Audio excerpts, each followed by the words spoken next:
Hello बच्चों, नमस्कार। क्या हाल चाल? तो कैसे हैं आप सब लोग? हाँ जी, जैसा कि आपसे बोला था कि क्वेश्चन प्रैक्टिस का एक वीडियो आपके पास आएगा। आखिरी वीडियो है ये हमारे इस चैप्टर का। तो आइए शुरू करते हैं क्वेश्चन प्रैक्टिस। और रिकॉर्डेड है, इसलिए ऑलमोस्ट 1 घंटे में मैंने बहुत मतलब 60-70 के आसपास क्वेश्चन करवा दिए हैं, तो टेंशन ना लें। और जो सवाल कॉमन क्वेश्चंस हैं जो आपको डीपीपी मॉड्यूल हर जगह मिल जाते हैं, वो मैंने नहीं लिए हैं। मैंने जेई के और एआईपीएमटी वगैरह के, मतलब नीट के, जेई के और नीट के कुछ इंपॉर्टेंट क्वेश्चंस लिए हैं और कुछ अपने अलग सवाल भी लिए हैं। तो चीजें देख लेते हैं, और जो कुछ चीजें मान लो हमारे चैप्टर में रह भी गई छोटी मोटी कुछ, तो हम क्वेश्चंस में अगर वो पहली बार आई है तो वहां पर ही हम समझ लेंगे। ठीक है बेटा, चलिए तो शुरू करते हैं हम हमारा। हाँ, कुछ चीजें अगर छोटी मोटी रह गई हो तो हम सवालों में कर लेंगे। Decreasing order of hydrogen bonding in the following forms of the water is correctly represented by JEE Mains 2023। 2023 JEE Mains जो इसी साल हुआ था उसका सवाल है बेटा, है ना। और जेई मेंस के सवाल सीधे आते हैं नीट में, इसलिए करवा रहा हूं। कह रहा है कि सबसे ज्यादा, आप बताओ क्या ये H2O सॉलिड है, इसके अंदर सबसे ज्यादा होगा, आइस के अंदर सबसे ज्यादा होगा। ठीक है, प्रॉब्लम कहां आई थी, है ना, कि ए और सी में कैसे डिसाइड करेंगे सर। हमने नॉर्मल वाटर तो पढ़ा हुआ है, लेकिन इम्प्योर वाटर में एच बॉन्डिंग कम होगी या ज्यादा। तो उन्होंने जो ये सवाल दिया है वो सिर्फ आपको ये चेक करने के लिए दिया है कि आइस के अंदर मैक्सिमम होती है। अगर ये पता है बच्चे को तो बी जो है वो मैक्सिमम होना चाहिए। अब आप खुद देखो, बी मैक्सिमम सिर्फ एक ही ऑप्शन में है, इसलिए आंसर क्या हो जाएगा बेटा? 4। अपने आप आज आपको पता चल गया कि लिक्विड वाटर में ज्यादा होती है, और अगर इंप्योरिटी आती है तो वो हाइड्रोजन बॉन्डिंग को वीक करती है। बिकॉज इंप्योरिटी जब भी वाटर के अंदर आएगी तो वो वाटर मॉलिक्यूल्स के साथ कुछ बॉन्ड बनाएगी, कुछ केमिकली रिएक्शन करेगी। इस वजह से वाटर मॉलिक्यूल्स का एक दूसरे के ऊपर से ध्यान हटेगा और वहां पर जो है वो हाइड्रोजन बॉन्डिंग जो है वो कम हो जाएगी। समझे बात को? Next question. नेक्स्ट में क्या है? बॉन्ड डिसोसिएशन एनर्जी पूछ रहा है। कह रहा है किसके लिए सबसे ज्यादा है। ऑर्डर याद है आपको? Cl2, फिर Br2, फिर F2, I2।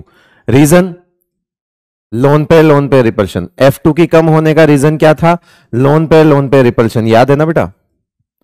तो हालांकि इन्होंने तो मैक्सिमम पूछा है, तो मैक्सिमम के लिए हम क्या बोल देंगे? क्लोरीन आंसर हो जाएगा हमारा, सबसे आगे आ रहा है। चलिए आगे, next. Yes, correct order of hydration enthalpy. ये देखो, ये दोनों +2 वाले हैं, एल्कलाइन अर्थ मेटल है, छोटे हैं, इनकी ज्यादा ही होगी।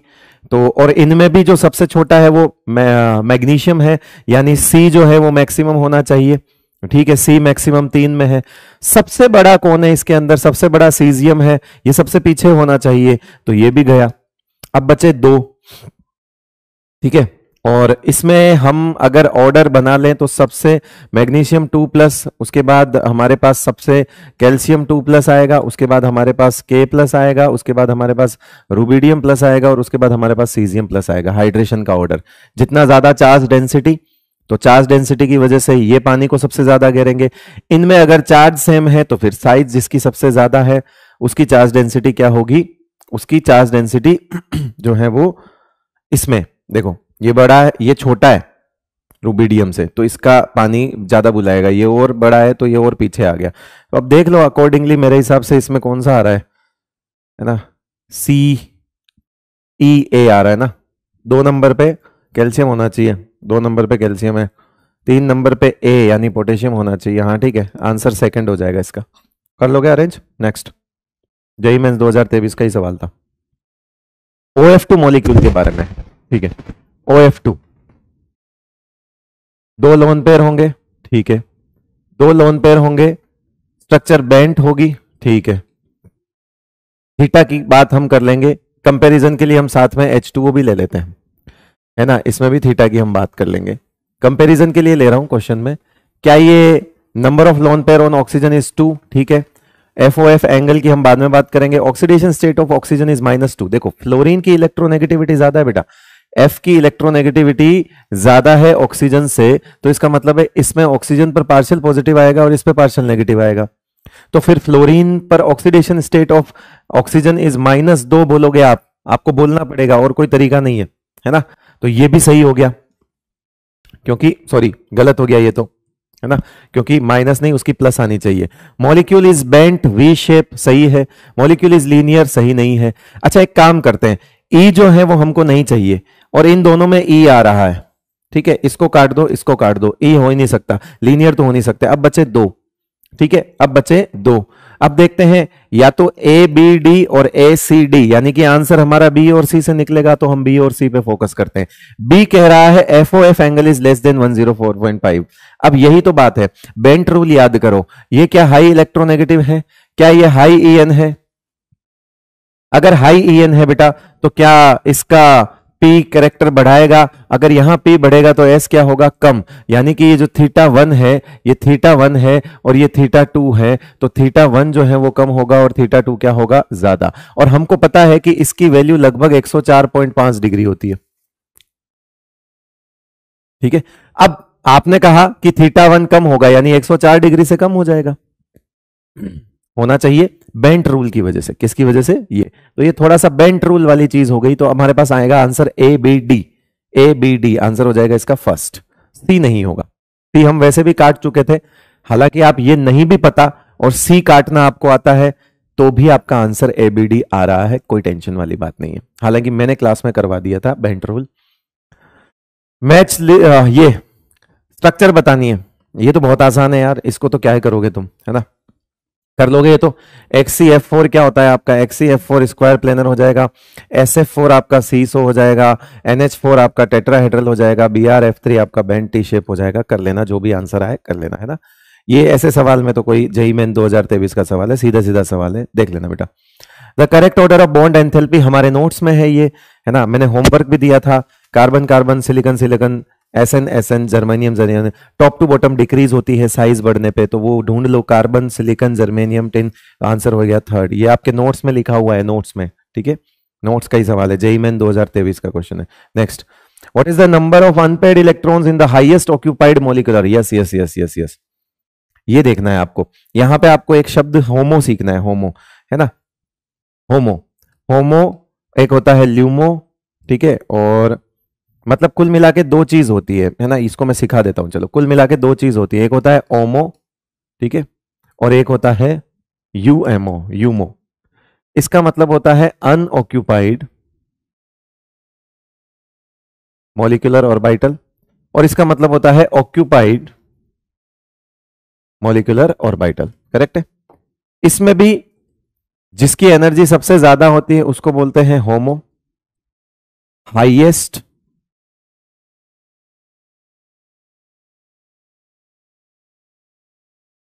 ऑक्यूपाइड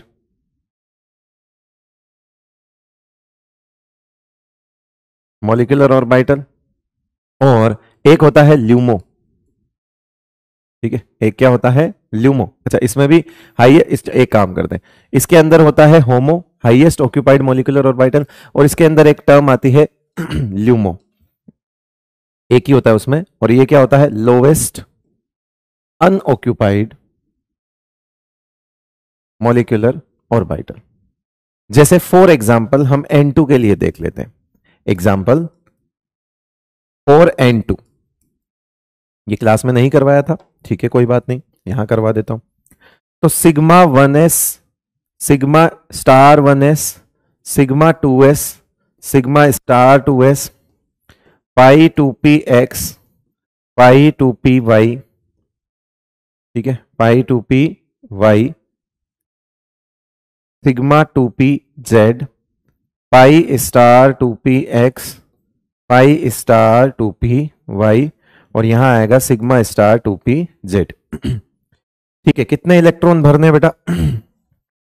कितने इलेक्ट्रॉन भरने हैं इसमें? इसमें कितने इलेक्ट्रॉन भरने हैं? 14 इलेक्ट्रॉन्स भर दो। 14 इलेक्ट्रॉन, 1 2 3 4 5 6 7 8 9 10 11 13, नहीं 11 12 13 14 हाँ सही है। अब देखो, जो भरे हुए हैं उनको बोलते हैं ओमो, जो भी भरे हुए हैं उनको क्या बोलते हैं? ओमो, ऑक्यूपाइड मॉलिक्यूलर ऑर्बिटल। और जो खाली हैं इनको बोलते हैं ल्यूमो, जो खाली हैं इनको क्या बोलते हैं? ल्यूमो। समझ गए? ल्यूमो। जो खाली है उनको क्या बोलते हैं? सॉरी, जो खाली है उनको बोलते हैं यूएमओ, यूएमओ। ओएमओ ऑक्यूपाइड मॉलिक्यूलर ऑर्बिटल्स जिनमें इलेक्ट्रॉन है, अनऑक्यूपाइड मॉलिक्यूलर ऑर्बिटल्स जो खाली पड़े हैं, ठीक है। फिर ऑक्यूपाइड के अंदर भी सबसे हाईएस्ट एनर्जी वाला कौन है, ऑक्यूपाइड के अंदर सबसे हाईएस्ट एनर्जी वाला कौन है, तो ये दोनों बराबर, फिर ये, तो ये N2 के लिए ये हो गया। क्या ये डिफरेंट हो सकता है किसी और के लिए? बिल्कुल हो सकता है, कोई बड़ी बात थोड़ी है। तो यहां पर N2, यहां पे क्या लिखेंगे, होमो, ये क्या हो गया आपका होमो फॉर N2। क्या ये दूसरे के लिए और भी हो सकता है? बिल्कुल हो सकता है, कॉन्फ़िगरेशन देख के पता लगेगा कि किसके लिए होमो अलग है। ऐसा थोड़ी है कि ये होमो है, होमो हम इसके N2 के लिए समझ रहे हैं, ठीक है। और लोवेस्ट अनऑक्यूपाइड का मतलब होता है कि अब जो खाली खाली है उसमें सबसे कम एनर्जी किसकी है, तो ये दोनों जाएंगे। क्यों? क्योंकि ये दोनों सिमिलर एनर्जी पे रहते हैं, तो ये दोनों आएंगे, ये दोनों ल्यूमो हो जाएंगे बेटा, लोवेस्ट अनऑक्यूपाइड मॉलिक्यूलर ऑर्बिटल। तो होमोल्यूमो समझ आ गया आपको? होमोल्यूमो समझ आया नहीं आया पहले बताओ? होमोल्यूमो समझ आ गया। होमो क्या होता है? भरे हुए में सबसे आगे वाला, होमो। और ल्यूमो क्या होता है? खाली में सबसे पहले, लोवेस्ट अनऑक्यूपाइड। अनऑक्यूपाइड में लोवेस्ट एनर्जी इसकी है, ओवरऑल लोवेस्ट एनर्जी तो उसकी है, लेकिन अनऑक्यूपाइड में इसकी है। जस्ट सिंपल सी बात है, हाईएस्ट ऑक्यूपाइड के बाद लोवेस्ट अनऑक्यूपाइड ही होगा, सिंपल है। अरे भाई जो सबसे आखिरी भरा हुआ है उसके बाद जो खाली है वो खाली में सबसे कम एनर्जी वाला हो गया ना फिर, तो ठीक है। ये लूमो होमो समझ जाओगे। अब देखो ये सवाल क्या पूछ रहा है कि what is the number of unpaired electron in the highest occupied molecular orbital. हालांकि हाईएस्ट ऑक्यूपाइड मॉलिक्यूलर ऑर्बिटल का मतलब है सबसे लास्ट वाला, तो कॉन्फिगर आपको अगर होमो नहीं भी पता है तो भी आप ये सवाल कर सकते हो। तो N2 देखो आप, N2 के अंदर हाईएस्ट ऑक्यूपाइड मॉलिक्यूलर ऑर्बिटल में इलेक्ट्रॉन है 2, यानी सॉरी अनपेयर्ड पूछ रहा है, तो N2 में तो पूरा भरा हुआ है, कोई भी अनपेयर्ड नहीं है होमो के अंदर। तो यानी कि पहले जो इधर चाहिए हमको 0 चाहिए, मतलब ये काट दो, ये काट दो, अब ये 2 बचे। उसके बाद है N2 प्लस, एक हट जाएगा तो एक अनपेयर्ड हो जाएगा, तो यहां पे मेरे को चाहिए एक, यहां पे भी एक है, ठीक है। अभी भी जो है लड़ाई चलेगी।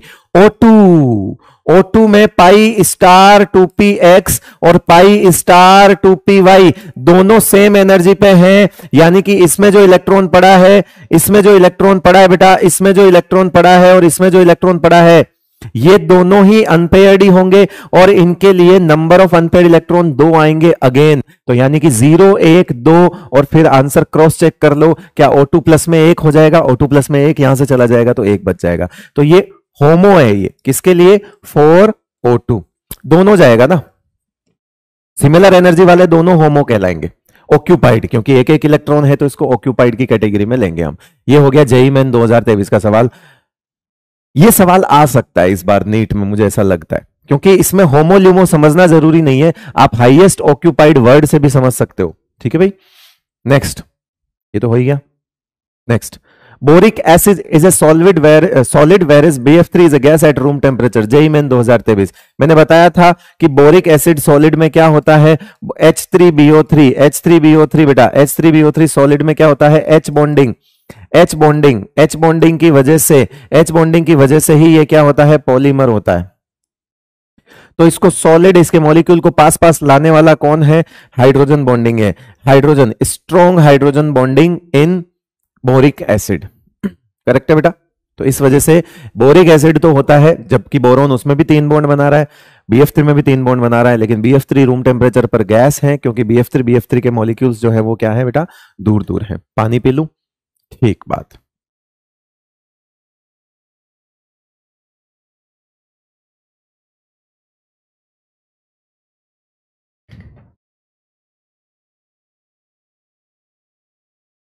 नेक्स्ट, इनमें से लीनियर शेप छांटनी है भाई। तो लीनियर जो है, एक काम करते हैं, हम लिख देते हैं XeF2 है एक, तो एक आपका I3 प्लस है, एक आपका C3O2 है और एक आपका I3 माइनस है, एक आपका CO2 है, एक आपका SO2 है और एक आपका BeCl2 है और एक आपका BCl2 माइनस है, ठीक है। BCl2 माइनस लिखा हुआ है ना, हाँ ठीक है। लगाओ दिमाग और बताओ कि कौन सा लीनियर है, कितने लीनियर है। इसमें एक चीज नहीं है आपके लिए, वो मैं उसकी स्ट्रक्चर बता दूंगा आपको। बताओ बताओ जल्दी, देखो बेटा, ये लीनियर है, I3 प्लस बेंट है, C3O2 होता है, कार्बन सब ऑक्साइड होता है ना, तो C double bond C double bond C double bond O double bond O, तो इसके अराउंड ये भी ये जो है ये भी क्या है, लीनियर है। ये आपको ऑर्गेनिक में और अच्छे से पता लग जाएगा, ठीक है। I3 माइनस लीनियर है, CO2 लीनियर है, SO2 बेंट आएगा, BeCl2 लीनियर है, और BCl2 माइनस यानी कि बोरोन के पास होते कितने हैं, 3, एक और दे दो, बोरोन के पास होते कितने हैं, 3, एक और जोड़ दो, 4, 4 में से काम कितने आ गए, 2, बचे कितने, 2, यानी कि ये तो Ab2L2 बन रहा है, तो ये तो बेंट हो गया। तो बताओ कौन कौन से लीनियर है बेटा, कौन कौन से लीनियर है, लीनियर लीनियर वाले कितने हैं, तो ये मैंने पूरा बता दिया। अब आप नंबर तो आप खुद देख सकते हो, जो लीनियर है उसके लिए देख सकते हो, है ना। ओके, ये चीज आपके लिए नहीं थी तो कोई बात नहीं, नहीं होके क्या हो जाएगा वो तो पता ही है आपको, ऑर्गेनिक में आपको ये चीजें पता लग जाएगी, ऑर्गेनिक में, है ना। कार्बन सब ऑक्साइड बोलते हैं बेटा इसको, कार्बन सब ऑक्साइड होता है ये।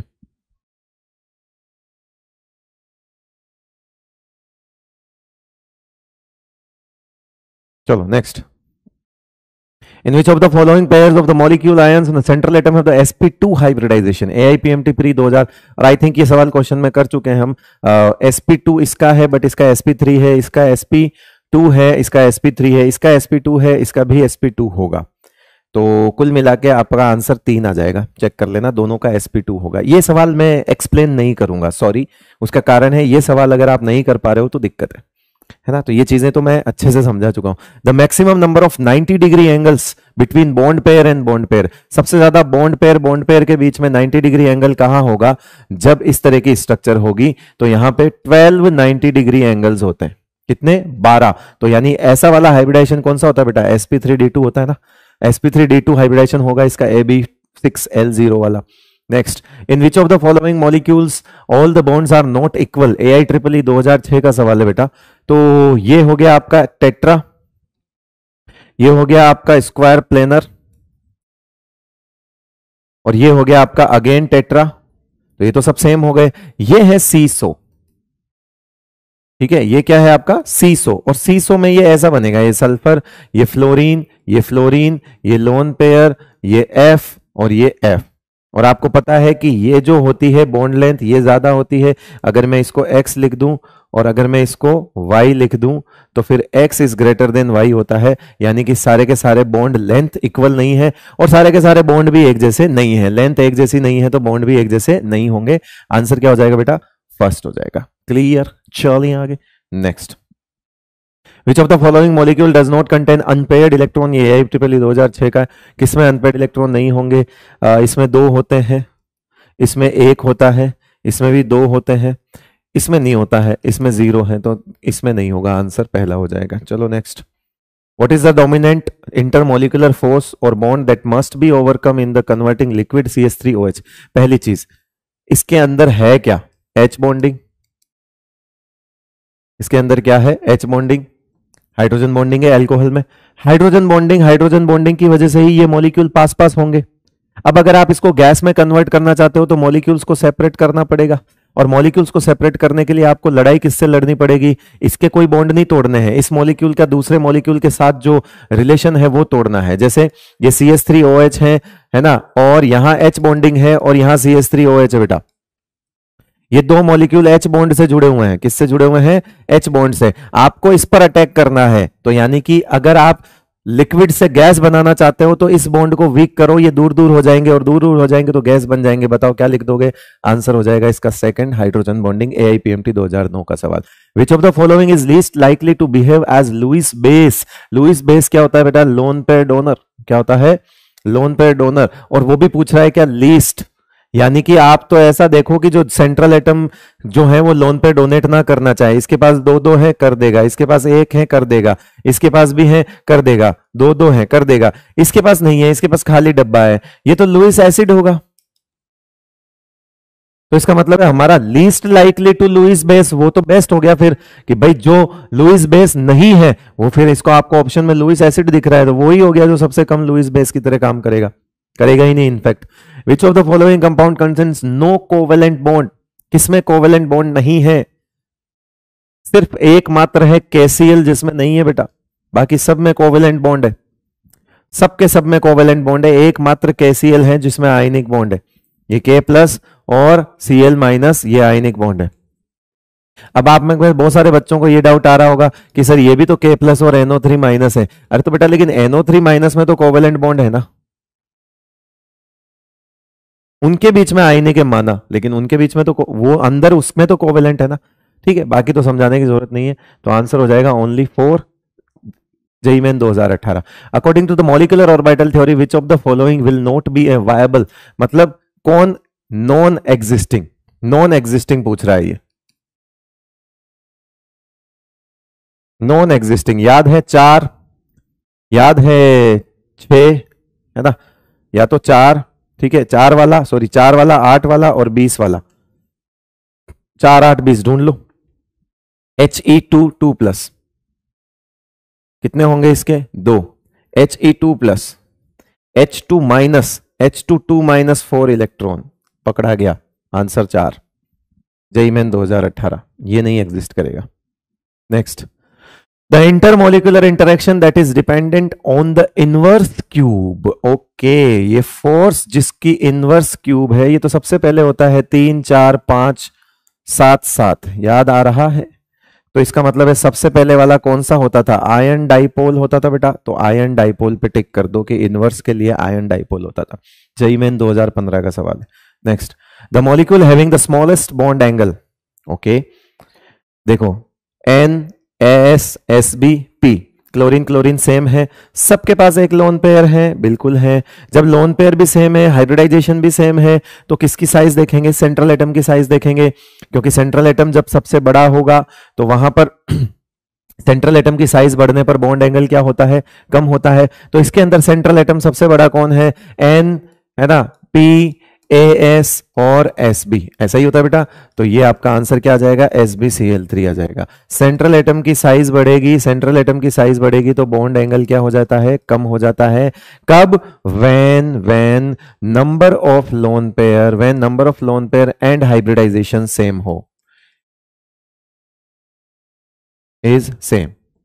कोई भी मेरे नोट्स के बिना अगर इन सवालों को सीखने की कोशिश कर रहा है तो मत करना, है ना, क्योंकि मैंने कहा क्या पढ़ाया हुआ है वो सब मैं बताता हुआ जा रहा हूं। AIEEE 2012 में सवाल था ये। नेक्स्ट है आपका, विच one of the following species does not exist under the normal condition. फिर से वही पूछा है कि कौन एग्जिस्ट नहीं कर रहा भाई, ढूंढ लो। वही 3, वही 4 8 20 वाला, ये हो गया आपका 8 इलेक्ट्रॉन वाला, काट दो फिर इसको, मतलब आंसर इसी को कर दो, हो गया ये आंसर। AIPMT pre 2010।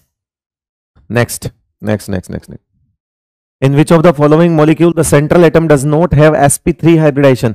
वैसे तो बनता नहीं है मेरा ये सवाल करवाना, पर फिर भी बता देता हूं कि SF4 जो है वो आपका AB4L1 है और ये CSO है और ये sp3d होगा बेटा। तो आंसर हो जाएगा इसका, फर्स्ट आंसर हो जाएगा, करेक्ट है। चले आगे, चलिए कलर बदलते हैं, बहुत देर हो गई, भड़काऊ रंग लाते हैं, भड़काऊ। Next, which one of the following element is unable to form 6 bond? कौन नहीं बना सकता? सेकंड पीरियड वाला नहीं बना सकता, बोरोन, ये 6 बॉन्ड नहीं बना सकता। वैसे तो ये पी ब्लॉक का सवाल है, नीट 2018 में पूछा था। Next, an ether is more volatile than alcohol having the same molecular formula. कह रहा है ईथर ज्यादा वोलेटाइल होता है, आइसोमेरिक ईथर वाला पॉइंट याद आया, isomeric ethers are more volatile than alcohol. तो रीजन है alcohol having resonance structure, dipolar character of ethers, intermolecular H bonding in ether, ether में तो एच बॉन्डिंग होती नहीं है, intermolecular H bonding in alcohol, alcohol में एच बॉन्डिंग होने की वजह से उनका वोलेटाइल नेचर घट जाता है, जबकि ईथर में एच बॉन्डिंग नहीं होती है। समझा दिया था बेटा हाइड्रोजन बॉन्डिंग पढ़ाते टाइम, AIEEE 2003 में पूछा हुआ सवाल था। आइए, विच one of the following compound has the smallest bond angle? देखो SO2, फिर ये है SO2 में तो एक लोन पेयर है, इसमें 2 लोन पेयर है, ये बेसिकली H2O है, आप इसको परेशान ना हो, और ये H2S है। तो ये एक एक लोन पेयर वाले हैं, तो इनको तो रेस से बाहर कर दो कि तुम तो हटो, हम दो दो लोन पेयर पर डिस्कस करेंगे। अब दो दो लोन पेयर में भी जिसकी सेंट्रल एटम का साइज बड़ा तो बॉन्ड एंगल और कम, और फिर आप तो वो हैं जिनको मैंने ड्रैगो पढ़ाया हुआ है। तो ये तो ड्रैगो रूल की वजह से H2S में तो ड्रैगो रूल लगता है बेटा, ड्रैगो रूल की वजह से लगभग 90 डिग्री के आसपास एंगल आता है। ठीक है, बिना ड्रैगो के भी हो सकता है वो, बट मैंने बता दिया H2S आंसर हो जाएगा। Next, which one of the following pairs of the molecule will have the permanent dipole moment. Permanent dipole moment का मतलब ऐसा नहीं कि कोई अलग टाइप का डाइपोल मोमेंट है, नहीं, सिंपल सा पूछ रहा है कौन पोलर है, जल्दी बताइए। तो SiF4 पोलर नहीं होगा बिकॉज Ab4L0 है। NO2 में आपका पोलर होगा, है ना, NO2 आपका पोलर होगा, CO2 नहीं होगा, NO2 होगा, O3 होगा, ये नहीं होगा, तो आंसर हो गया आपका थर्ड, है ना। NO2 और O3 दोनों पोलर होंगे क्योंकि O3 की स्ट्रक्चर में भी यहां एक लोन पेयर है, तो ये भी पोलर होगा, और NO2 में भी एक ओड इलेक्ट्रॉन यहां पर है, तो ये भी पोलर होगा। ये दोनों के दोनों जो है वो क्या होंगे, mu is not equal to 0 होगा, पोलर होंगे। नेक्स्ट, ए मेटल, ऐसा सवाल मैंने क्लास में करवाया था कि एक मेटल +2 और +4 ऑक्सीडेशन स्टेट शो कर रहा है ना, और ये सवाल मैं करवा चुका हूं क्लास के अंदर कि M+2 और M+4, तो किसका कोवेलेंट नेचर ज्यादा होगा, इसका कोवेलेंट नेचर किसका ज्यादा होगा, कोवेलेंट कैरेक्टर +4 वाले में ज्यादा होगा। अब देखते जाओ, हालांकि इसमें MCl2 is more volatile then MCl4, ये तो आयनिक नेचर होगा, इसका कोवेलेंट नेचर होगा। अगर इसका बॉइलिंग कोवेलेंट नेचर है तो इसका boiling point and melting point क्या होगा, लेस होगा। ठीक है, हाइड्रोलाइसिस टेंडेंसी ज्यादा होगी,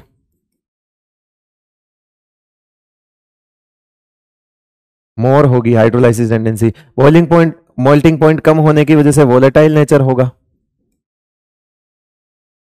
और क्या लिखा हुआ है, हाँ, सॉल्युबिलिटी इन, कोवेलेंट नेचर से सॉल्युबिलिटी इन बेंजीन, है ना, या नॉन पोलर सॉल्वेंट बोल दो, नॉन पोलर सॉल्वेंट इंक्रीज होगी अकॉर्डिंग टू ऑप्शन, देख लो। अरे यार, इस सवाल में टाइम खराब बहुत होता है, ये दिख रहा है ना भाई, सही सब पूछा है ना, तो ये ज्यादा आयनिक होगा, ये ज्यादा, ये कम आयनिक है, करेक्ट पूछा था, ठीक है, बाकी चेक कर लेना, हो जाएगा। तीसरा ऑप्शन वैसे ही दिख गया था, मुझे क्या पता तीसरा ऑप्शन इतना आसान दिया हुआ है, जो सही आंसर है वो बहुत आसान दिया हुआ था, बाकी तो अपने आप समझ रहे, तो मैंने यूं ही मेहनत कर लिया। IEEE 2006 का सवाल, which one of the following statement about water is false. Water can act both acid and as base. Yes, water का एम्फोटेरिक नेचर होता है बेटा, पानी का नेचर कैसा होता है, एम्फोटेरिक नेचर होता है, पानी एम्फोटेरिक नेचर का रखता है, मतलब जैसे हाइड्रोजन चैप्टर होता था पहले, अब तो नहीं है हमारे, हाइड्रोजन चैप्टर में जो है वो हम बताते भी थे कि पानी दोनों तरह से एक्ट कर सकता है। There is extensive intramolecular H bonding, बात तो वहीं खत्म हो गई, बात तो इस शब्द से ही खत्म हो गई, बात तो इस शब्द से ही खत्म हो गई बेटा, बस फिर आंसर हो गया second. Ice formed by heavy water sinks in normal water. Yes, देखो ये कॉन्सेप्ट भी सिखा देता हूं, इससे आपको सिखा देता हूं, देखो भाई, H2O ice floats on H2O liquid, सही है, H2O से बना हुआ बर्फ इस पे तैरेगा। फिर है कि D2O ice floats on D2O solid, D2O liquid, sorry ये भी सही है कि D2O का बर्फ D2O पे भी तैरेगा, जैसे H2O का बर्फ H2O पे तैरता है। तो फिर गलत क्या है, गलत क्या है वो सुनो, क्या D2O, चलो पहले ये देख लेते हैं, क्या H2O ice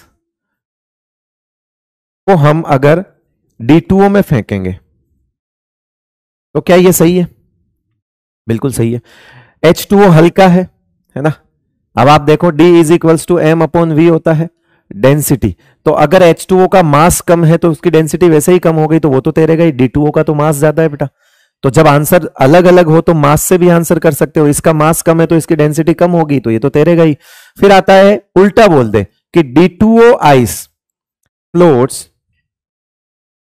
on H2O liquid, ये गलत हो जाएगा, ये गलत हो जाएगा बेटा, ये एकदम सरेआम गलत हो जाएगा। सही है, ये सही है, क्योंकि अगर इसका मास ज्यादा है तो इसकी डेंसिटी भी ज्यादा होगी। अगर मास ज्यादा है और डेंसिटी ज्यादा है तो बताओ ये तैरेगा या डूबेगा? तो आप समझो, H2O का बर्फ H2O पे फेंक दो, तैरेगा। D2O का बर्फ D2O पे फेंक दो, तैरेगा। H2O का बर्फ D2O में फेंक दो, तैरेगा, क्योंकि H2O पहले से हल्का है, मास कम है। लेकिन अगर D2O का बर्फ H2O में फेंकते हो तो D2O का मास ज्यादा है, वो वैसे डूब जाएगा। इसीलिए ये सही है। इसने डूबने के फॉर्म में पूछा हुआ है, मैंने तैरने के फॉर्म में बताया हुआ है। हमने कहा कि D2O का बर्फ H2O पर नहीं तैर सकता, यही कहा हमने। हमने कहा D2O का बर्फ H2O पे नहीं तैर सकता। गलत बोल दिया हमने स्टेटमेंट को, है ना। तैर सकता है को गलत बोल दिया, मतलब नहीं तैर सकता। नहीं तैर सकता तो फिर डूब जाएगा। सिंक्स मतलब डूबना, फ्लोट्स मतलब तैरना। हालांकि ठीक है, दूसरा ऑप्शन इसका भी ऐसा था कि आप डायरेक्ट आंसर कर सकते हो। Next, the correct statement for the molecule CsI3, ये बताया था मैंने, Cs प्लस और I3 माइनस होता है बेटा ये। तो आप देख लो, ये it is a covalent molecule, it contains Cs plus and I3 minus. Yes correct, तो यही हुआ। फिर ये तो सब गलत हो गए फिर तो। ओवरऑल ये आयनिक मॉलिक्यूल की कैटेगरी में आता है, क्योंकि सीजियम प्लस और I3 माइनस के बीच में आयनिक बॉन्ड होता है। ये कोवेलेंट मॉलिक्यूल है, इसका एनायनिक पार्ट जो है वो कोवेलेंट है, linear. JEE Main 2014। Which one has the highest boiling point? Highest boiling point किसका होगा? देखो, helium, neon, argon, krypton, xenon, radon, इधर से इधर जाने पर LDF मॉलिक्यूलर वेट बढ़ रहा है, LDF बढ़ेगा, और LDF बढ़ेगा तो boiling point and melting point, boiling point and melting point भी क्या होंगे बेटा? इंक्रीज होंगे। तो हाईएस्ट वो होगा जो सबसे नीचे होगा। इनमें से सबसे नीचे जीनोन है, बात खत्म।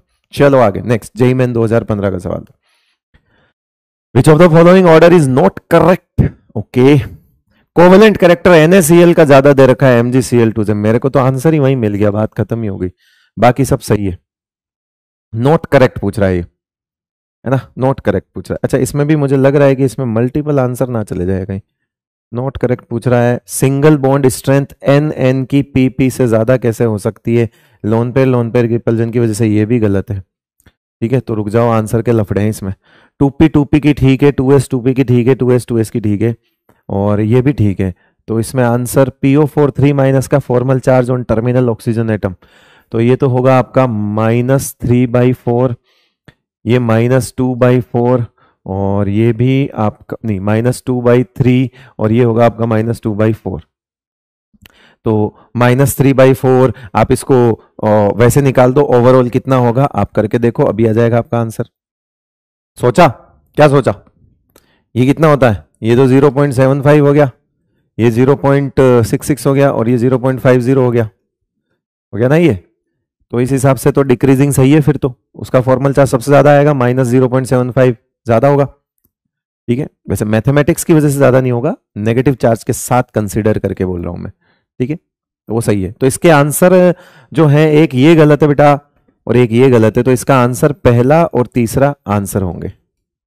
इसके आंसर दो होंगे बेटा, है ना। इसके आंसर एक तो फर्स्ट है, नॉट करेक्ट में इसका कोवेलेंट कैरेक्टर ज्यादा नहीं हो सकता, और एक ये वाला लोन पे रिपल्शन की वजह से NN की बॉन्ड स्ट्रेंथ ज्यादा नहीं हो सकती। Next, find out the correct order of dipole moment. Dipole moment SO2 CO2, correct order पूछ रहा है, नहीं, गलत।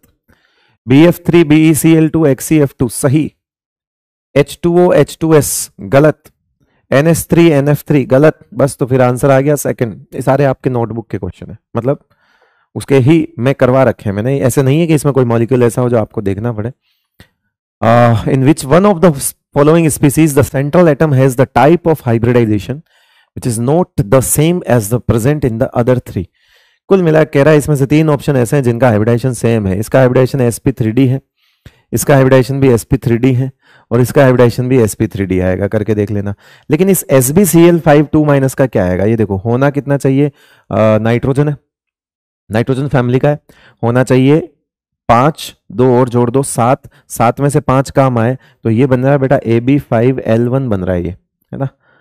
तो Ab5L1 का मतलब हो गया sp3d2 हो गया। तो ये लो, एक बच्चे ने मुझे ये सवाल भी भेजा था, प्रिंटिंग एरर थी, SbCl5 बोल रहा था वो सिर्फ, SbCl5 माइनस ऐसा कुछ बोला था उसने, लेकिन 2 माइनस होगा वहां पे, उसको करेक्ट कर लेना अगर किसी बुक में ऐसी मिस प्रिंटिंग एरर है तो।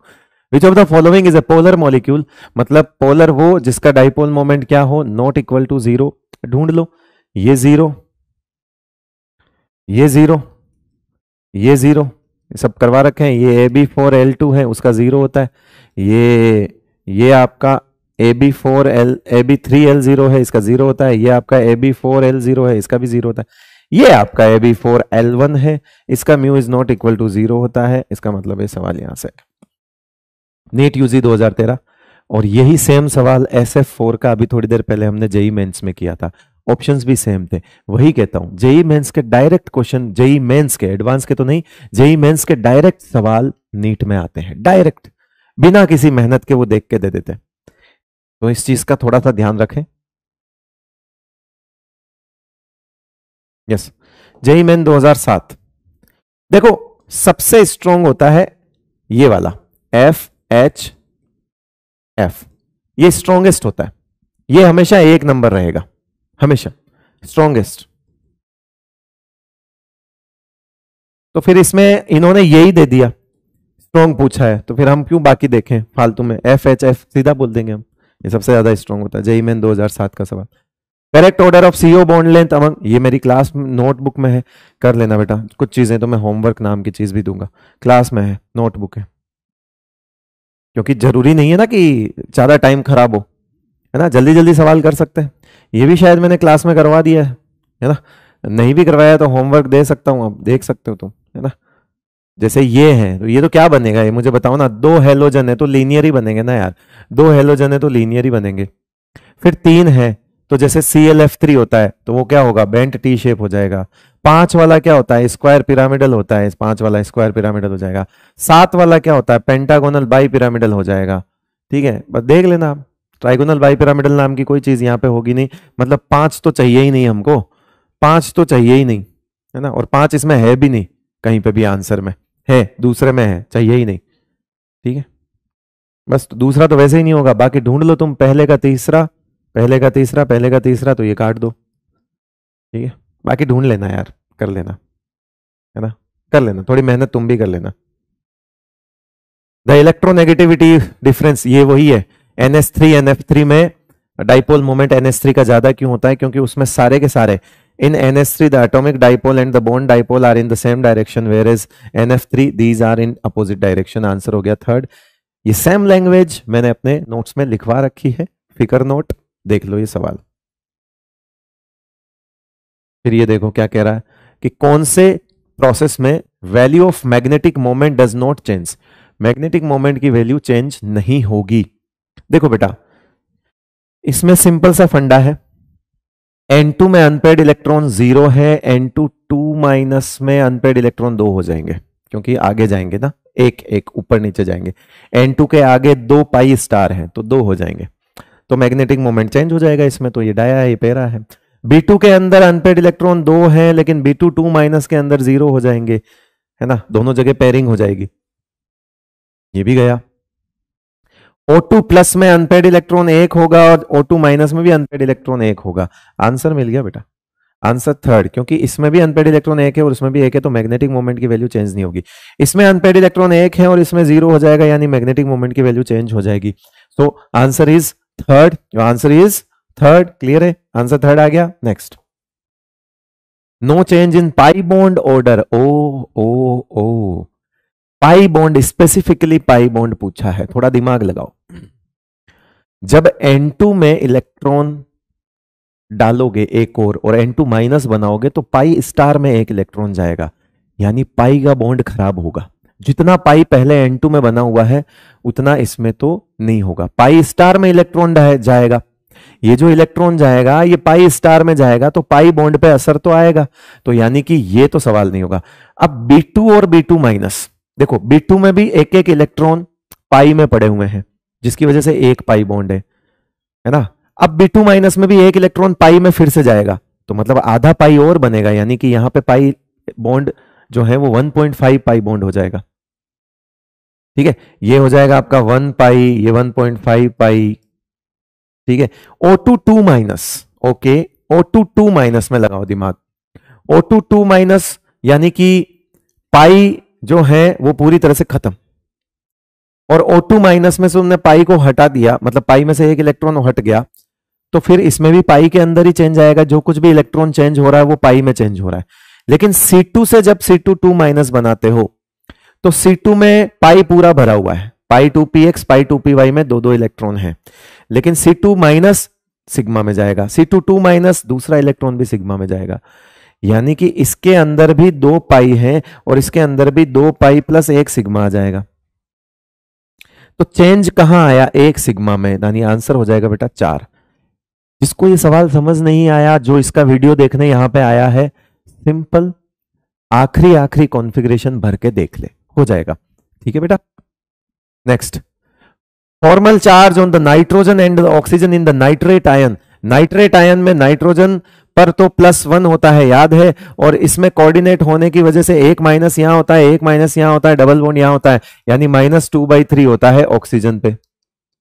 तो -2/3 और +1 आंसर हो गया सेकंड। चलो राजा आगे चलते हैं, ये सब तो क्लास के सवाल है। Next, according to the molecular orbital theory which of the following is correct. अब तुम देख सकते हो कि C2 का ल्यूमो, मतलब C2 में खाली कौन सा है? C2 में दोनों भरे हुए हैं, पाई 2px पाई 2py भरा हुआ है, उससे आगे सिग्मा 2pz तो आता है 2121 वाले केस में, तो ये तो सही है। तो फिर तो आंसर यही हो गया है, आंसर यही हो गया। ठीक है, अभी देख लें, ऑल ऑफ द अबव भी हो सकता है। In the C2 molecule both the bonds are pi bond, yes. In C2 2 minus ion there is 1 sigma and 2 pi, अभी पीछे ऑप्शन में बताया था, यस। ओहो, ऑल ऑफ दीज, तुम्हारा प्यारा ऑल ऑफ दीज हो गया बेटा, तुम्हारा प्यारा ऑल ऑफ दीज हो गया। यहाँ पे देख रहे हो तुम, ये सवाल क्लास में करवा दिया, शेष नाग वाला, घूमने वाला। तो ये तो आपका mu is not equal to 0 और ये भी आपका mu is not equal to 0, but ये आपका म्यू इज इक्वल टू 0 और ये भी आपका म्यू इज इक्वल टू 0। तो बताओ कौन का किसका कम है? सी और डी में नहीं, सी और डी, सी और डी, सी और डी, सी ए डी, सी और डी में mu is not equal to 0। Class में समझाया हुआ है पूरा अच्छे से, है ना, कि ये तो आपस में लड़ मरेंगे, ये भी आपस में लड़ मरेंगे, लेकिन ये लड़ नहीं मरते क्योंकि रोटेशन की वजह से इनका डायरेक्शन चेंज होता रहता है, तो इस वजह से ये हम 0 नहीं कह पाएंगे इसको। ठीक है, आगे बढ़े, चलिए नेक्स्ट देखते हैं बेटा। नेक्स्ट सवाल, ऐसा कौन सा मॉलिक्यूल है जिसमें sp3 और sp3d2 दोनों होता है? देखो, सॉलिड PCl5 PCl4 प्लस और PCl6 माइनस होता था, याद करो राजा, ये sp3 टेट्रा होता था और ये sp3d2 ऑक्टा होता था, याद है? बस फिर हमारा आंसर आ ही गया, पहला आंसर है। ठीक है, गैसियस sp3d होता है सिर्फ, सॉलिड PbR5 में टेट्राहेड्रल यूनिट तो बन जाती है, PbR4 प्लस और एक Br माइनस बनता था। ठीक है भाई, वो भी नहीं होगा last option. In which of the following is, हाँ ये देखो, sp mixing is not operative. देखो बेटा, जब sp mixing operative, sp mixing जिनमें ऑपरेटिव होती है उसमें 2-1-2-1 का कॉन्सेप्ट चलता है, और जिनमें नहीं होती है नॉट ऑपरेटिव। आपको याद होगा मैंने क्लास में without sp mixing and with sp mixing तो लिखा था। तो अगर नॉट ऑपरेटिव है तो वो आपके हो जाएंगे बियॉन्ड N2 वाले केस, जिसको हम 12-21 से देखते हैं, ये हो जाएंगे आपके अप टू N2 वाले केस। तो बस नॉट ऑपरेटिव पूछ रहा है, मतलब 12-21 वाले पूछ रहा है, तो N2 operative, operative, B2 operative, answer हो गया तृतीय आंसर हो गया, तृतीय, है ना। ठीक है, देसी सवाल, सिंपल सवाल, साधारण सवाल, इतना तो वो पूछ सकता है, इतना तो पूछ सकता है, मानता हूं।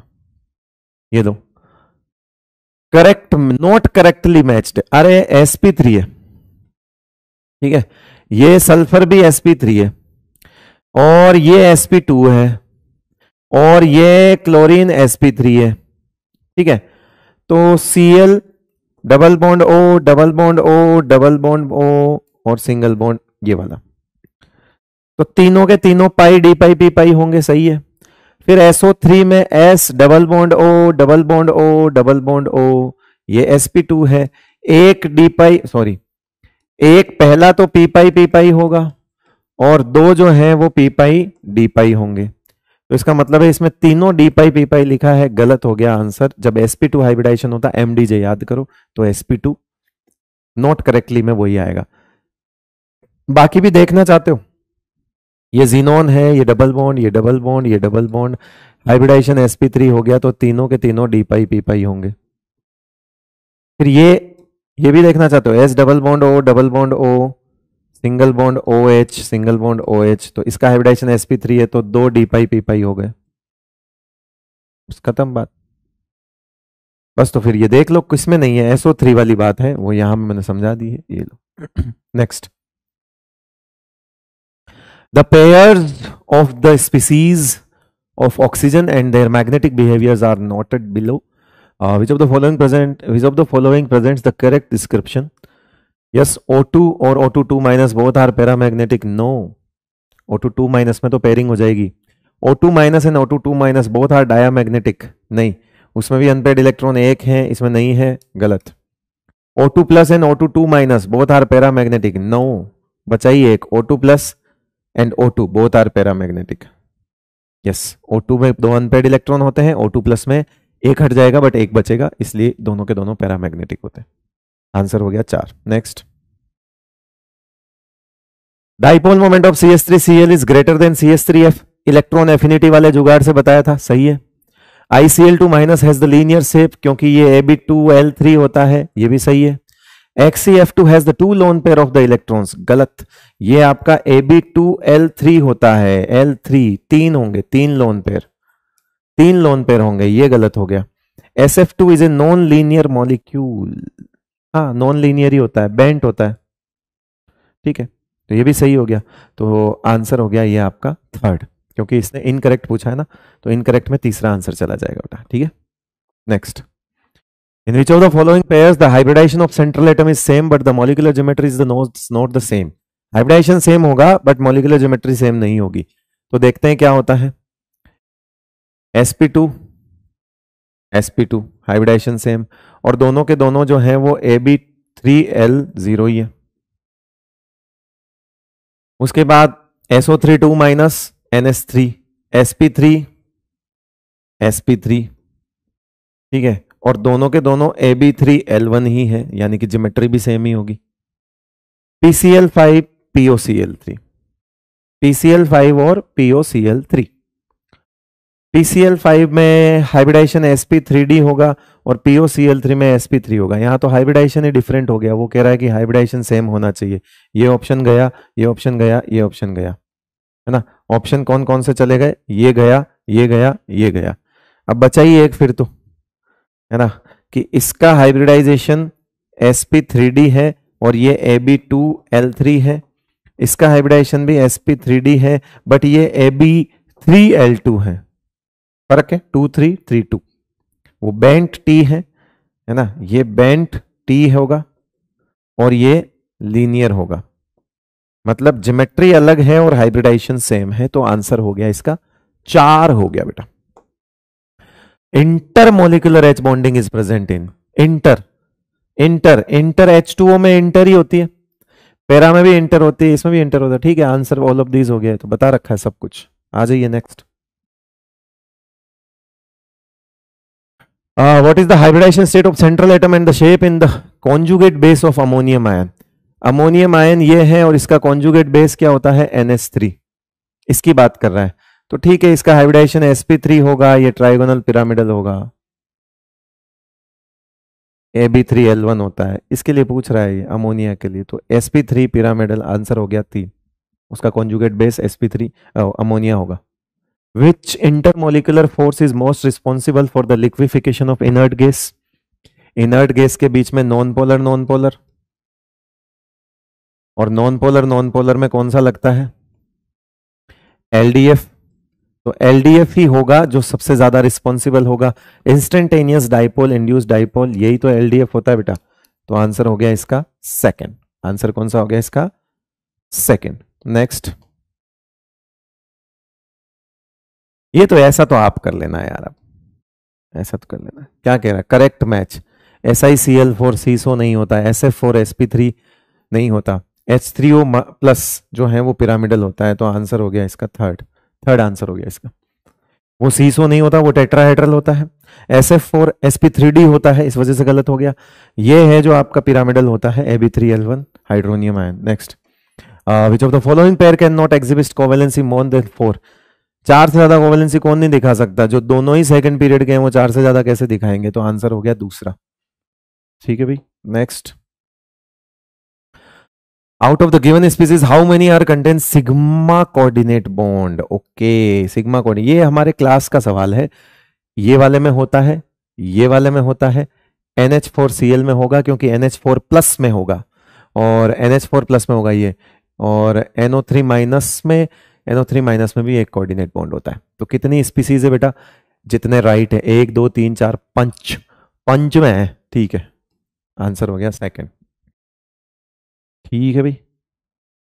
विच of the following species not stable? देखो SiF6 एग्जिस्ट करता है पर 6 वाला नहीं करता। SiCl6 माइनस, 6 में कोई दिक्कत नहीं है, कोवेलेंसी में कोई दिक्कत नहीं बेटा। दिक्कत कहाँ है? क्लोरीन की साइज, सिलिकॉन के साथ 6 क्लोरीन नहीं लग सकते, सिलिकॉन के साथ 6 क्लोरीन नहीं लग सकते, बस इतना सा फर्क है।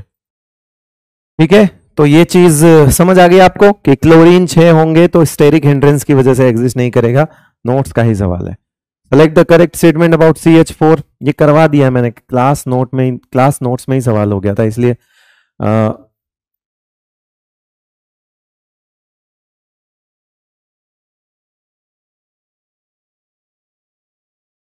All the hybrid orbital carbon are project the 4 vertex of a regular tetrahedron. सही है, ये हो गया आपका। नहीं, ये वाला सवाल नहीं था।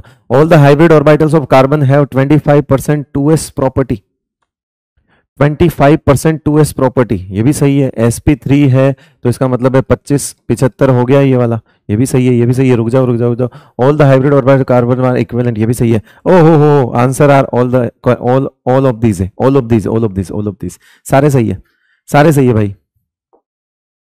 According to VBT which of the following overlapping result है? पी टाइप नहीं, pi type of covalent bond.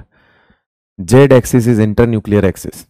जब Z एक्सिस इंटरन्यूक्लियर एक्सिस है तो कौन कौन पाई बना सकता है? पहली चीज, पाई जब भी आएगा हम S को तो वैसे ही हटा देंगे, S हटा, पाई बना ही नहीं सकता। Z एक्सिस है तो PZ भी नहीं बनाएगा, सिग्मा बनाएगा। तो फिर बचा कौन सा? यही बने, तो दूसरा और चौथा, दूसरा चौथा, आंसर हो गया तीसरा। Next, correct order of lattice energy K2O Rb2O गलत हो गया साइज की वजह से।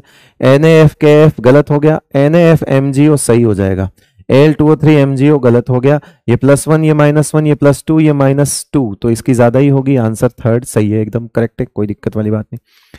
Find the correct order of covalent character in following, है ना। NaCl का MgCl2 ज्यादा गलत, AgCl से AgF का ज्यादा गलत, AgCl का ज्यादा होगा। NaCl ZnCl2 में D का ज्यादा होना चाहिए, गलत। CaCl2 CdCl2 यस, यही एकदम सही वाला है। S ब्लॉक से ज्यादा D ब्लॉक वाले कैटायंस का फाई ज्यादा होता है, पोलराइजिंग पावर, इस वजह से उनका कोवेलेंट कैरेक्टर ज्यादा होता है। Which order is correct? कौन सा ऑर्डर भाई? गलत छप गया शायद, क्योंकि ऑप्शन तो पिछले सवाल के ही है, इसको हटा देता हूं, कोई बात नहीं। विच ऑर्डर इज गलत, which order is correct? Lone pair have the maximum directional nature, है ना, ड्रैगो में पढ़ाया था। तो डायरेक्शनल नेचर सबसे ज्यादा किसका होता है? इसके अंदर होता है, इसके अंदर मिक्सिंग होती है, इसमें मिक्सिंग होती है, तो इसका आंसर हो जाएगा NH3। ऑर्डर पूरा लिखवाया हुआ डायरेक्शनल नेचर का, लुइस बेस का, जाके चेक कर लेना। The pair of elements which on combination are most likely to form an ionic compound. Ionic compound देखो, मेटल तो कोई आयनिक कंपाउंड बनेगा नहीं, काट दो। ये नॉन मेटल है, ये भी काट दो। ये एल्यूमिनियम है बट आयोडीन की वजह से पोलराइजिंग पावर बहुत ज्यादा होगा तो कोवेलेंट कैरेक्टर आ जाएगा, है ना। इसमें अगर आप Al I3 सोचते हो, इसमें अगर आप Al I3 सोचते हो तो इसके अंदर को I- का पोलराइजिंग पावर, पोलराइजिबिलिटी सॉरी, बहुत ज्यादा होगी, इस वजह से कोवेलेंट नेचर ज्यादा हो जाएगा। इसका कोवेलेंट नेचर क्या हो जाएगा? ज्यादा। तो ये भी ऑप्शन से गया। तो फिर बचा एक ही है कि K2O जो होता है ऑक्साइड, वही आपका क्या हो जाएगा? सबसे ज्यादा आयनिक कॉम्बिनेशन में जाएगा। PCl5 exists but NCl5 does not ये बच्चों वाला सवाल है, तुम कर सकते हो। नाइट्रोजन हैंड्स नो वैकेंट डी ऑर्बिटल, इसीलिए वो अपनी कोवेलेंसी को 4 से ज्यादा नहीं कर सकता। नेक्स्ट, डेटिव बॉन्ड यानी कि सिग्मा कोऑर्डिनेट, सॉरी सिग्मा नहीं कोऑर्डिनेट। अब कोऑर्डिनेट बॉन्ड किस में प्रेजेंट होता है? इसमें नहीं, इसमें नहीं, इसमें नहीं, तो फिर बचा कौन सा? O3 हमने पढ़ा हुआ है, ये डबल बॉन्ड O और ये कोऑर्डिनेट बॉन्ड O, इस तरह से होता है बेटा। तीसरा, select the correct relation. Correct relation dipole moment का दोनों का बराबर तो नहीं होता। NH3 और NF3 में NH3 का ज्यादा होता है। डाइपोल मोमेंट है, ये म्यू लगा हुआ है ना। अब इसमें आपको ये बीच में किसी को ऑप्शन बनाना नहीं आया तो उन्होंने ऐसा बना दिया, ये ठीक है। ये होता क्या है ये तो मुझे भी नहीं पता। ठीक है भाई, तो दूसरा आंसर आ गया, हम तो बाकी छोड़ो। चौथा ऑप्शन देख के तो मुझे डर ही लग रहा है, पता नहीं क्या है ये, अजीब सा नहीं बता दिया। पोलराइजेबिलिटी, जितना बड़ा एनायन उतना ज्यादा देने की नियत, पोलराइज होने की एबिलिटी। तो बताओ सबसे आगे I माइनस आएगा पोलराइजेबिलिटी में। आंसर अपने आप तीसरा आ गया, खत्म। चलो उड़ाओ। Next, which P orbital overlapping would give the strongest bond? ये तो जीरो ओवरलैपिंग है, ये इस तरह से 90 देख रही है, ये तो जीरो है, ये तो वैसे ही गया है ना। ये भी जीरो है, ये वैसे ही गया। ये आपका पाई बनाएगा और ये आपका सिग्मा बनाएगा। पूछ रहा है स्ट्रॉन्गेस्ट बॉन्ड है, और पाई और सिग्मा में कौन सा स्ट्रॉन्ग होता है बेटा? सिग्मा हो जाएगा। वो ये कोलेट्रल है, वो कोएक्सियल है पी की, तो वो सिग्मा बनाएगा। Next, which one of the following is paramagnetic and has the bond order half 0.5 bond order? पहला तो ये पैरामैग्नेटिक और उसके बाद हाफ बॉन्ड ऑर्डर। H2 तो होगा नहीं, H2 प्लस जो है उसमें हाँ हो गया। ये पैरामैग्नेटिक अनपेयर्ड इलेक्ट्रॉन एक भी होगा और इसका बॉन्ड ऑर्डर जो है वो 0.5 होगा। ठीक है, 1, क्योंकि टोटल इलेक्ट्रॉन कितना है? 1 है, बाकी आप देख सकते हो। Next, the shape of covalent molecule MX3, कह रहा है कि जब 3 सराउंडिंग एटम हो, मतलब तो ये कह रहा है हम इस MX3 की जगह पे AB3 लिख सकते हैं। ठीक है, तो हम AB3 के क्या क्या कॉम्बिनेशंस बना सकते हैं? हम एक L0 लगा सकते हैं। ठीक है, पॉसिबिलिटीज क्या क्या हो सकती है? फिर हम AB3 के साथ L1 लगा सकते हैं, ये पॉसिबिलिटी हो सकती है। फिर हम AB3 के साथ L2 लगा सकते हैं, ये भी पॉसिबिलिटी हो सकती है। इसके अलावा तो कोई भी पॉसिबिलिटी नहीं है। जब हम ऐसा लगाएंगे तो बेंट टी बनेगा, जब हम ऐसा लगाएंगे तो पिरामिडल बनेगा, जब हम ऐसा मान लो कि लोन पेयर ही नहीं है तो फिर ट्राइगोनल प्लेनर बनेगा। तो ऑप्शन 1 है ट्राइएंगुलर प्लेनर, लिख देना बेटा इसको, पूरा नहीं है ये प्लेनर। ये भी हो सकता है, ये भी हो सकता है, ये भी हो सकता है। Either of these depending on the number of lone pair. ये कह रहा है कि 3, इसने सवाल पूछा है कि जब 3 जो है सिग्मा बॉन्ड हो तो फिर क्या क्या पॉसिबिलिटी हो सकती है। तो वो डिपेंड करता है, लोन पेयर भी तो चेंज हो सकते हैं, उसके अकॉर्डिंग आपका चेंज हो सकता है। Trigonal planar, pyramidal, bent T, ऐसा बन सकता है। Which molecule is T shaped? वही है, बेंट टी ही होना चाहिए वहां पर कई बार बेंट नहीं लगाते वो लोग। तो ClF3 जो है बेटा वो आपका बेंट टी शेप होगा। ये इस तरह के सवाल तो आप खुद भी कर सकते हो, इसके लिए कोई आपको क्वेश्चन प्रैक्टिस अलग से ऐसा या देखने की जरूरत नहीं है। Which show a change in the type of hybridization when NH3 अगर NH4 के साथ जाएगा, NH3 अगर NH4 में जाएगा, NH4 प्लस में, तो ये भी sp3 होगा, ये भी sp3 है, कोई चेंज नहीं आएगा। BF3 जो है sp2 होगा, लेकिन अगर वो BF4 माइनस बनता है तो वो sp3 हो जाएगा। तो हाइब्रिडाइजेशन में चेंज तो है वो सिर्फ सेकंड में ही आएगा, दोनों में नहीं आएगा। वो तो sp3 ही है, ये भी sp3 ही है, बस फर्क है कि ये ab3l1 होके sp3 है और ये ab4l0 होके sp3 है, जबकि ये ab3l0 है sp2 और जबकि ये ab4l0 है sp3। तो चेंज कहां होगा? bf3 में होगा। The species which does not show paramagnetic nature, इसमें होता है, इसमें होता है, इसमें नहीं होता है, इसलिए आंसर हमारा तीसरा ही होता है। और इसमें एक अनपेयर्ड इलेक्ट्रॉन होता है H2 प्लस में, तो ये भी पैरामैग्नेटिज्म दिखाएगा। Which one is most ionic? P2O5 CrO। अच्छा, इसमें अपन ये P2O5 तो वैसे ही कोवेलेंट हो गया, CrO3 में अब आयनिक ढूंढना है तो हम मेटल में ढूंढ लेंगे, ज्यादा बेटर है। इसमें 6 आ गया, इसमें +2 आ गया और इसमें +7 आ गया, तो फिर हम इसमें कौन सा ढूंढेंगे? हम इसमें आंसर यही लगाएंगे फिर तो हमारे लिए, है ना। वो तो देखो दोनों के दोनों नॉन मेटल है, पी ब्लॉक वाले तो होते ही एसिडिक हैं, लेकिन डी ब्लॉक के अंदर हम ये देखते हैं कि ऑक्सीडेशन स्टेट कम है तो EN कम है, और EN कम है तो बेसिक नेचर, EN कम है तो जो बेसिक क्या बोलते हैं, सॉरी, ऑक्सीडेशन स्टेट कम है, चार्ज कम है, और चार्ज कम है तो कोवेलेंट नेचर कम होगा, है ना। कोवेलेंट नेचर कम होगा, फजान का उल्टा। ठीक है भाई। चलिए तो भैया ये हो गया आपका पूरा कंप्लीट सेशन, कंप्लीट पैकेज। सारे नोट्स आपके पास हैं और इंपॉर्टेंट क्वेश्चंस भी मैंने करवा लिए हैं, और हमने लेक्चर के बीच बीच में भी सवाल तो किए ही थे, खूब सारे सवाल किए थे, है ना। होमवर्क वगैरह भी आप आई होप आपने टाइम पे किया होगा। चलिए तो आपका टेस्ट है कुछ एक आध दिन में, बहुत बढ़िया करिएगा, उसमें पूरा पढ़ के जाइएगा। शुक्रिया, थैंक यू सो मच।